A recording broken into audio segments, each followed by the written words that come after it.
시청자 여러분 안녕하세요. 항상 투자라는 미지의 분야에서 여러분에게 인사이트를 제공하고 도움이 되는 정보만을 드리기 위해 노력하는 주식 인사이트입니다. 오늘도 이렇게 인사드립니다. 시간이 정말 빠릅니다. 벌써 4월의 마지막 날이고 다음 주부터는 5월 새로운 달이 펼쳐지게 되는데 4월 달의 시작은 상당히 좋았었어요. 3월 중순에 미국 지수가 저점을 찍고 상당히 빠르고 강하게 반등이 나오면서 그 반등세를 이어가는 좋은 흐름 속에서 4월달 주식시장이 출발을 했는데 결과적으로는 다시 많이 꺾였죠. 지금 이 시간에는 다음 달 22년 5월에 대한 투자 전략에 대해서 간단하게 말씀을 드리고자 합니다. 제목은 다가오는 여름 물가를 조심하자입니다. 물가 당연히 조심해야죠. 물에 빠지면 위험하고 또 얼마 전에 그 계곡 살인 사건도 있었고 여기서 말하는 물가는 이제 그 물가가 아니라 그 인플레이션 이런 쪽을 조심하자라는 의미로 이렇게 제목을 정했습니다. 4월 리뷰부터 해야 될 것 같은데요. 방금 말씀드린 것처럼 3월 14일인가 15일인가에 이렇게 이제 저점 찍고 금리 인상을 이때 미국에서 최초로 했죠. 제로 금리에서 0.25% 금리 인상을 했는데 그 금리 인상이라는 것에 대한 불확실성이 해소가 되면서 미국의 지수가 상당히 강하고 빠르게 반등을 했습니다. 그래서 4월달 초반까지만 하더라도 이 반등세가 좀 유지가 되는가 싶더니 결국에는 미국의 그 파월 의장이라던가 아니면 FOMC 다른 위원들의 발언을 종합을 해봤을 때 5월이랑 6월달에 최소 0.5%에서 0.75%까지 한 번에 큰 금리 인상을 할 가능성이 있다. 왜 그러냐면 인플레이션 지표가 사상 최고치로 나왔기 때문이고 지금 러시아랑 우크라이나 간의 전쟁이 원래는 좀 조만간 끝날 거라고 예상을 했는데 아직까지도 계속되고 있습니다. 그러면서 농산물부터 시작해서 니켈 아니면 가스 그리고 원유값까지 전 세계의 원자재 가격이 계속해서 급등을 하고 있고 결국 이러한 인플레이션을 해지를 하려면 미국 입장에서는 금리를 한 번에 높이 올릴 수밖에 없다라는 우려가 반영이 되면서 오히려 나스닥 같은 경우에는 3월달 저점을 깨고 더 깊이 이제 내려갔었습니다. 일단 4월달에는 미국에서 FOMC 회의가 없었죠.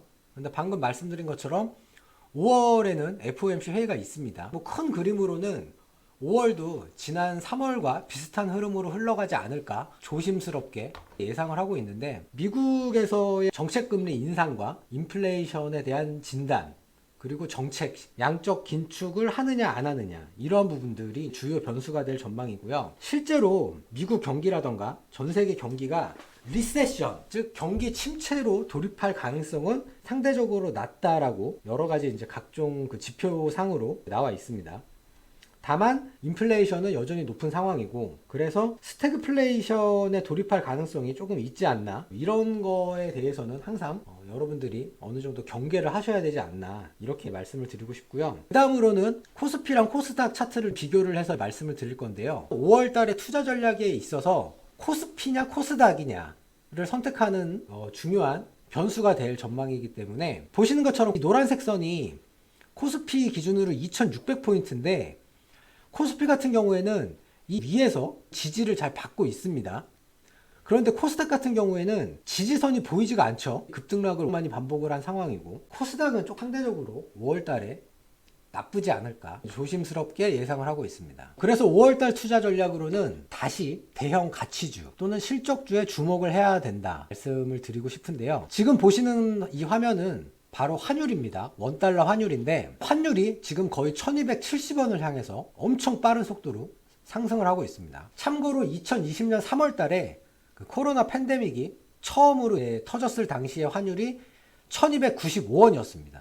지금 그때와 20원 정도밖에 차이 나지 않습니다. 그리고 원자재 가격 급등하고 있죠. 원자재 가격이 급등한다라는 건 회사 입장에서는 결국은 생산 원가 매출 원가가 상승한다라는 그런 의미입니다. 그 다음으로 금리 인상 예상하고 있고 우리나라 같은 경우에도 이미 4월 달에도 금리를 올렸습니다. 우리나라 기준금리는 1.5% 수준인데 금리가 이렇게 올라간다라는 거는 사업을 할 때 다 부채가 있잖아요. 이 부채에 대한 이자 비용이 증가를 한다라는 것이고 환율이 이렇게 높게 올라간다라는 것은 원자재라던가 중간재를 수입해서 다시 그것을 가공해 가지고 수출을 한다라고 했을 때 역시 생산원가가 상승하는 효과를 가지고 오게 됩니다. 그래서 결론적으로는 이 높아진 생산자 물가를 소비자한테 전가를 할 수가 있어야 돼요. 그러려면 당연히 시장 지배력이 상당히 커야 됩니다.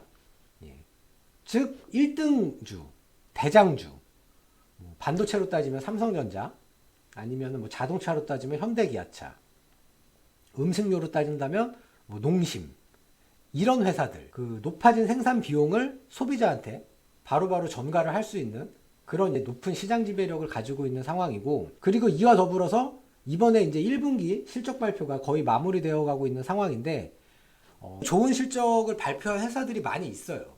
그래서 이러한 대형주들에 좀 관심을 가져야 된다라고. 환율이 올라갈 때는 자동차라던가 아니면은 조선주, 매출 구조에서 수출이 차지하는 비중이 높은 회사일수록 당연히 그 수혜를 받을 가능성이 상당히 높습니다. 그래서 5월 달에 주식인사이트의 포트폴리오 추천 투자 비중은 여태까지 항상 월간 퀀트라던가 성장주 포트폴리오 이런 게 들어갔었는데, 이번에는 과감하게 퀀트 포트폴리오는 다 배제를 했습니다. 그 이유는 퀀트 포트폴리오를 구성을 할 때 시가총액을 하위 40%, 하위 30% 이런 중소형주들로만 구성을 했어요. 그런데 방금 말씀드린 것처럼 이번 5월 달에는 상대적으로 대형주들이 좋지 않을까라는 이러한 예상 속에서 과감하게 퀀트 포트폴리오는 다 배제를 했고, 성장주 포트폴리오 역시 배제를 했습니다. 실제로도 최근에 포트폴리오 수익률을 보시면 아시겠지만 가치주 1, 2랑 고배당 이 세 가지의 포트폴리오가 상대적으로 올해 초에는 조금 부진했었어요. 그런데 3월달 이후부터 시장 또는 벤치마크 대비해서 상당히 좋은 흐름을 보여주고 있고, 여기 나와 있는 것처럼 가치주 포트폴리오의 성격은 경기 방어주 성격을 가지고 있고, 그리고 원자재라던가 채권 ETF를 편입을 하고 있습니다. 인플레이션에서 수혜가 되는 업종의 대표주를 역시 기본으로 하고 있고, 그리고 해외 글로벌의 대형 성장 산업 ETF도 약간 가지고 있습니다. 고배당 포트폴리오는 수익률이 좀 안 좋았었는데 3월 중순 이후에 종목 교체를 한 이후에 상당히 좋은 수익률을 기록을 하고 있기 때문에, 시청자 여러분들께서 이 포트폴리오의 편입 종목이 궁금하시다 라고 한다면 구글 플레이 스토어에서 앱 이름이 바뀌었습니다. 주식 인사이트로 검색을 하셔가지고 앱을 다운을 받으신 다음에 이 포트폴리오 편입 종목들 확인하셔가지고 편안하게 포트폴리오 리밸런싱, 즉 종목 교체를 하기 전까지 계속해서 홀딩 하시면 됩니다. 이상으로 5월달 투자 전략 간단하게 설명을 드렸고요. 여러분들의 댓글과 좋아요 그리고 구독은 관심과 사랑입니다. 마구마구 눌러주시면 정말 감사하겠습니다. 이상으로 동영상 마치겠습니다. 다시 한번 감사드립니다.